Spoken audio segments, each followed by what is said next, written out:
सदियों से ज्यादातर इंसान पृथ्वी के उत्तरी गोले में ही बसे हैं। पृथ्वी के ज्यादातर देश और कॉन्टिनेंट्स भी अर्थ के उत्तरी ग्लोब में ही है। ये बात तब की है जब यूरोपीय अभ्यासकर्ताओं को ये नहीं पता था कि पृथ्वी के दक्षिणी गोले में क्या है। तब ना अंटार्कटिका की खोज हुई थी, ना ऑस्ट्रेलिया की और ना ही न्यूजीलैंड की। और इसलिए उस वक्त सदियों से ऐसा माना जाता था कि पृथ्वी के उत्तरी गोले में भार के बढ़ जाने से असंतुलन के कारण कहीं ऐसा ना हो कि पृथ्वी पलट जाए। जी हाँ दोस्तों, सदियों पहले लोग ऐसा मानते थे और क्योंकि वो ये मानते थे इसलिए उनकी एक और मान्यता भी थी कि हो ना हो इस संतुलन को बनाए रखने के लिए पृथ्वी के दक्षिण गोलार्ध में कोई बड़ा खंड होना चाहिए। उस वक्त के लोगों की इस मान्यता का कोई वैज्ञानिक वजूद तो नहीं था। फिर भी कई यूरोपियन अभ्यासकर्ताओं ने उस समय में दक्षिण गोलार्ध के एक काल्पनिक महाखंड का नामकरण कर दिया और जो था टेरा ऑस्ट्रेलिस इनकॉग्निटा। ये नाम लैटिन भाषा का था जिसका अर्थ होता है अननोन साउथ लैंड। ये दुनिया का एक ऐसा पहला खंड बना जिसकी खोज के पहले ही उसका नामकरण हो चुका था। धीरे धीरे समय के साथ ये ऑस्ट्रेलिस शब्द ऑस्ट्रेलिया बन गया और जो बाद में एक देश का भी नाम बना। दोस्तों, ये देश दुनिया से विलुप्त था।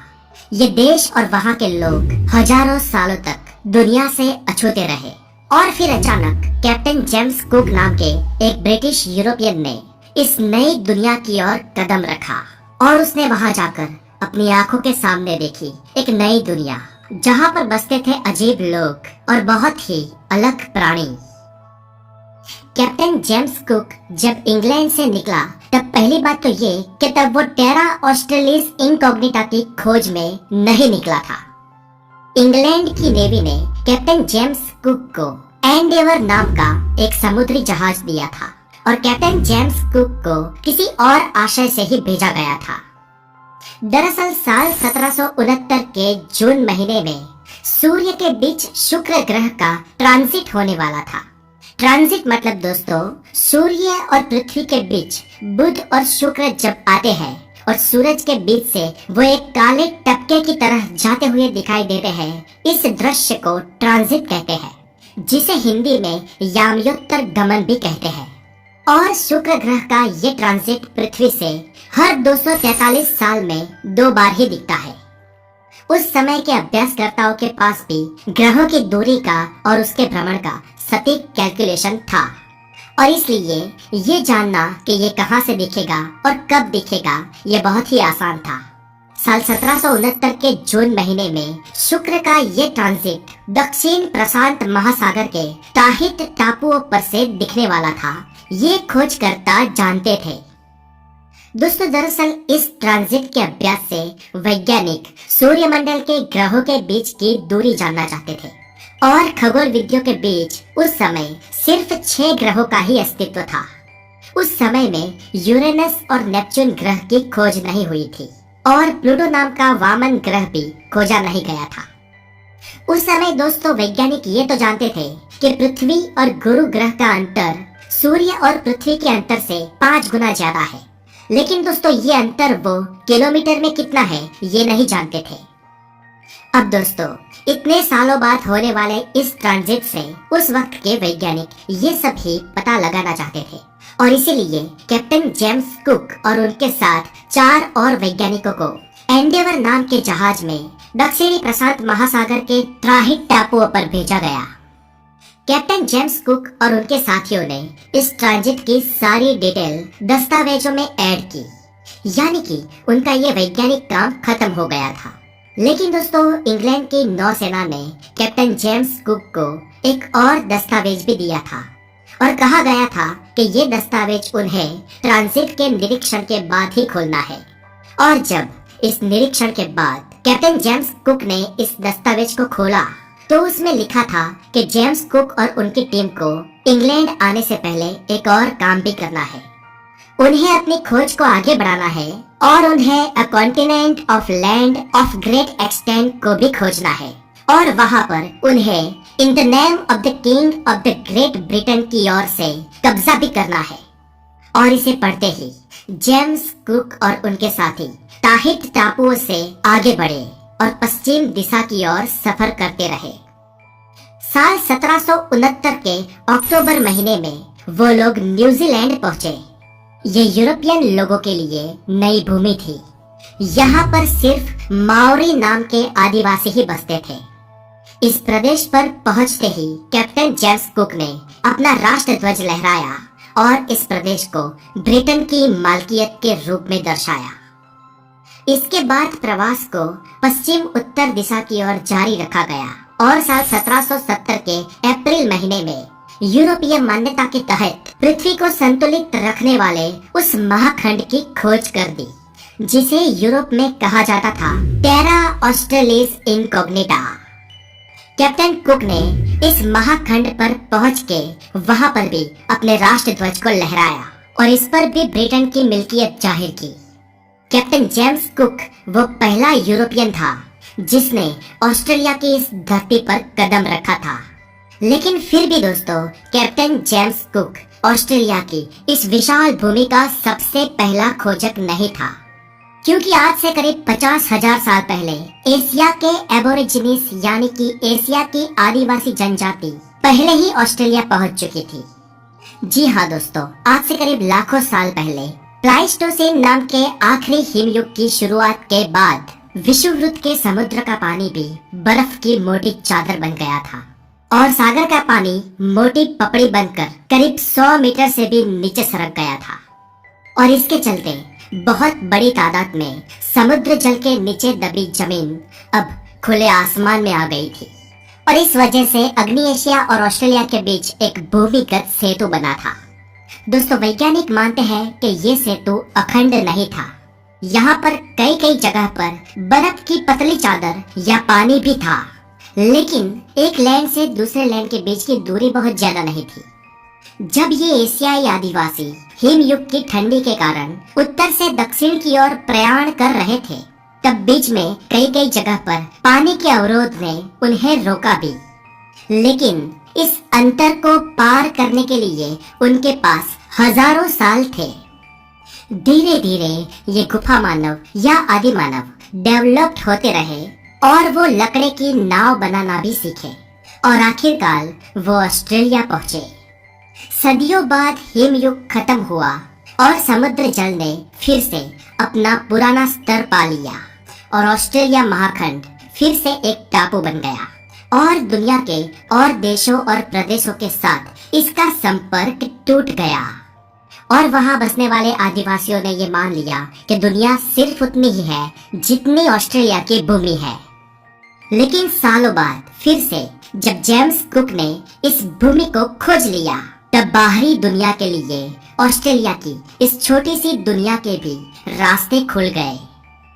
दोस्तों, आपको अगर और एक बात बताऊं तो ब्रिटिश वासी जेम्स कुक जब ऑस्ट्रेलिया पहुंचा, उससे करीब 125 साल पहले साल 1644 में नीदरलैंड का एक सागर खेड़ू जिसका नाम था आबेल तास्मान, उसने ऑस्ट्रेलिया की पूरी प्रदक्षिणा की थी और वो ऑस्ट्रेलिया के नीचे दक्षिण में एक टापू है जो आज ऑस्ट्रेलिया का ही पार्ट है। वहां पर ये आबेल तास्मान पहुंचा और इस टापू की खोज के बाद आबेल तास्मान ने उस टापू का नाम दिया तास्मानिया और आज ये तास्मानिया ऑस्ट्रेलिया का ही एक स्टेट है और ऑस्ट्रेलिया के ही टेक्टाइल प्लेट पर है। तो फिर इस हिसाब से तो आबेल तास्मान ने जेम्स कुक से पहले ऑस्ट्रेलिया की खोज की थी। लेकिन फिर भी दोस्तों, भूतकाल में अगर और पीछे जाया जाए तो ना आबेल तास्मान ऑस्ट्रेलिया का पहला खोजी था और ना ही जेम्स कुक ऑस्ट्रेलिया पर पहुंचने वाले सबसे पहले अग्नि एशियाई आदिवासी लोग थे। अब जेम्स कुक की बात करें तो वो ऑस्ट्रेलिया की खोज के बाद ब्रिटेन गया और वहां से उसके खोजे हुए रास्ते से कई और ब्रिटिश ऑस्ट्रेलिया आने लगे। इन्होंने ऑस्ट्रेलिया को अपनी कॉलोनी बना लिया। हालांकि ब्रिटिश लोगों ने ब्रिटेन की मेन भूमि से तड़ीपार किए हुए गुनहगारों को ऑस्ट्रेलिया में बसाया। इससे पहले ब्रिटेन इन गुनहगारों को अमेरिका भेजता था, लेकिन जैसे ही अमेरिका ब्रिटिशरों से आजाद हुआ, ब्रिटिशरों ने अपने इन गुनहगारों को ऑस्ट्रेलिया भेजना शुरू कर दिया। आज भी दोस्तों ऑस्ट्रेलिया का हर 4 में से 1 नागरिक ऐसा है जिसका पूर्वज अपराधी था। शुरुआत में तो दोस्तों ब्रिटिश अपराधियों को ही ऑस्ट्रेलिया भेजा जाता था, लेकिन जैसे ही साल 1851 के बाद ऑस्ट्रेलिया में सोने की खानों का पता चला, ब्रिटेन से आम लोग भी सोने से आकर्षित होते हुए ऑस्ट्रेलिया आने लगे। अब तक तो लोग मजबूरी में यहाँ आते थे, लेकिन अब लोग लालच के कारण भी ऑस्ट्रेलिया आने लगे और धीरे धीरे ऑस्ट्रेलिया में खेती और भेड़ पालन का व्यवसाय भी विकसित होने लगा। ब्रिटिशरों ने धीरे धीरे ऑस्ट्रेलिया में रहने वाले आदिवासियों का खात्मा करना शुरू कर दिया। जैसे ही दोस्तों यूरोपीय लोगों ने अमेरिकी ओरिजिन रेड इंडियंस का सफाया कर दिया था, वैसा ही काम ब्रिटेन ने ऑस्ट्रेलिया के आदिवासियों के साथ करना शुरू कर दिया। शुरुआत में तो अंग्रेजों ने ऑस्ट्रेलिया की दक्षिण भूमि में न्यू वेल्स नाम के एक स्टेट की स्थापना की थी, लेकिन जैसे जैसे वो अंदर जाने लगे, उनका वहाँ के लोकल मूल निवासी आदिवासियों से सामना होता रहा। लेकिन ये आदिवासी अंग्रेजों के सामने नहीं टिक पाए। ऊपर से उनकी इम्यूनिटी भी बहुत वीक थी और यूरोपीय लोग अपने साथ बहुत सारे रोग भी लेकर आए थे, जैसे कि स्मॉल पॉक्स। स्मॉल पॉक्स ने तो इन मूल निवासी आदिवासियों का निगंधन निकाल दिया। ऊपर से अंग्रेजों ने अपने आधुनिक हथियारों से इन आदिवासियों का खात्मा बुला लिया और आज ऑस्ट्रेलिया के इन मूल निवासियों की तादाद ऑस्ट्रेलिया में ही बहुत ही कम है। हालांकि सालों बाद पिछले कुछ वर्ष पहले ही ऑस्ट्रेलियन गवर्नमेंट ने वहां पर बसने वाले आज बचे कुचे कुछ आदिवासी, जिन्हें एबोर्जिनीस या एबोर्जिनियल कहा जाता है, उनसे ऑफिशियली इस बात के लिए माफी भी मांगी थी। दोस्तों 19वीं सदी के अंत की बात करें तो साल 1891 में ऑस्ट्रेलिया के 6 राज्यों ने मिलकर एक संघ बनाने की सोची और बनाया भी। और इसके करीब 10 साल बाद यानी कि 1 जनवरी 1901 को, यानी कि 20वीं सदी की लगभग शुरुआत में ही New South Wales, Tasmania, Victoria, Queensland, South Australia और वेस्टर्न ऑस्ट्रेलिया, इन 6 राज्यों ने मिलकर एक ऑस्ट्रेलियाई फेडरेशन की स्थापना की, जिसे ब्रिटिश पार्लियामेंट ने अपनी मान्यता भी दी। लेकिन दोस्तों ये स्वतंत्रता बस एक नाम की ही थी, क्योंकि विदेश नीति जैसे इम्पोर्टेंट इश्यूज पर अभी भी ब्रिटेन का ही राज था। और दोस्तों ऑस्ट्रेलियन लोग ये मानते थे कि ये उनके लिए जरूरी भी था, क्योंकि उस वक्त ऑस्ट्रेलिया नया नया देश बना था और ब्रिटेन एक महासत्ता हुआ करता था। ब्रिटिश रॉयल नेवी ऑस्ट्रेलिया की सुरक्षा के लिए बेहद जरूरी थी। हालांकि दूसरे विश्व युद्ध के बाद ब्रिटेन की ऑस्ट्रेलिया के ऊपर की पकड़ कम हो गई और 1941 के बाद से ऑस्ट्रेलिया ने ब्रिटेन की जगह अमेरिका को अहमियत देना शुरू कर दिया और आगे चलकर 3 मार्च 1986 को ऑस्ट्रेलिया ब्रिटेन के शिकंजे से पूर्णतः आजाद हो गया। अब दोस्तों एंड में आपके नॉलेज में बढ़ोतरी करने वाली एक बात, ऑस्ट्रेलिया का नेशनल एनिमल है कैंगरू और बहुत सारे लोग इसके नाम के पीछे एक स्टोरी को मानते हैं। कहा जाता है कि कैप्टन जेम्स कुक जब ऑस्ट्रेलिया की धरती पर उतरे थे, तब थोड़े दिनों बाद उन्होंने इस एनिमल को देखा था और उन्होंने इस प्राणी को देखते ही एक लोकल आदिवासी से पूछा कि व्हाट इज दिस, ये क्या है? और उस ऑस्ट्रेलियन आदिवासी ने जवाब दिया कैंगरू। और इस कैंगरू नाम को बतौर एक एनिमल के नाम के तौर पर जेम्स कुक ने डायरी में नोट किया और बाद में एक ब्रिटिश स्टोरी प्रचलित होती है, जिसमें कहा जाता है कि उस लोकल आदिवासी को इस एनिमल के बारे में नहीं पता था, इसलिए उसने अपनी भाषा में जवाब दिया कि आई डोंट नो। और इस आई डोंट नो को कैंगरू के रूप में जेम्स कुक ने लिखा। लेकिन बाद में इस स्टोरी पर दोस्तों रिसर्च हुए और रिसर्चर ये मानते हैं कि उस व्यक्ति ने अपनी भाषा में आई डोंट नो नहीं कहा था, लेकिन ब्लैक एनिमल कहा था। जैसे कि ब्लैक कैंगरू को ऑस्ट्रेलिया के मूल आदिवासी गुंगुरू बोलते थे और कैप्टन कुक ने इस गुंगुरू को ही अपभ्रंश करके कैंगरू कर दिया और आज इसका नाम कैंगरू पड़ गया है। हालांकि दोस्तों ये ऑस्ट्रेलिया का नेशनल एनिमल इसलिए है क्योंकि माना जाता है कि कांगारू कभी पीछे नहीं चल सकता, वो आगे ही चलता है। इसलिए ऑस्ट्रेलिया का विकास भी हमेशा आगे ही रहे इस प्रतीक के रूप में। और ये प्राणी आमतौर पर ऑस्ट्रेलिया में ही पाया जाता है, यह ऑस्ट्रेलिया का ही नेटिव है, इसलिए कैंगरू को ऑस्ट्रेलिया का नेशनल एनिमल बना दिया गया है। ऑस्ट्रेलिया के बारे में ये डिटेल्ड वीडियो आपको कैसी लगी हमें कमेंट करके जरूर बताएं। इस वीडियो को लाइक करें और अगर आप नए हैं तो नॉलेज के साथ जुड़ जाए। बहुत जल्दी दोस्तों मैं आपको मिलूंगा एक ऐसे ही हेल्दी नॉलेजेबल वीडियो के साथ। तब तक stay tuned with knowledge. Have a wonderful day. Take care.